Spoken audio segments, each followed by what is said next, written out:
Šiandien parodysiu du neįtikėtinus, nemokamus dirbtinio intelekto įrankius, skirtus nuotraukų manipuliacijai. Tik pažiūrėkite, kiek čia skirtingų stilių. Dabar pabandykime dar vieną šių personažų paveikslėlį su garsiuoju balionėliu, kurį pamačius taip ir norisi dainuoti. Aš mažas debesėlis, aš neokis visai. Ištempę paveikslėlį per visą darbaukę, vėl spaudžiame mygtuką autoprom. Šį kartą dirbtinis intelektas paršelį palaikė zuikiu, todėl greitai pataisime tekstą. Šį kartą rezultatai išties žaismingi. Gali pasitaikyti šiokių tokių klaidų, kaip matome štai čia, tačiau visada galime pergeneruoti iš naujo.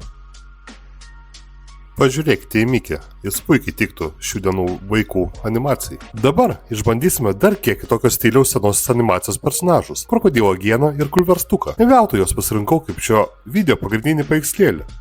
Jis puikiai parodo šį neįtikėtino AI įrankio, išskirtinį vaizdinės medžiagos supratimą ir interpretaciją. Manau, kad paveikslėlis išties pavyko iš pirmosios iteracijos. Gauti Kulverstuko kailiuko spalvą reikėtų pakeisti.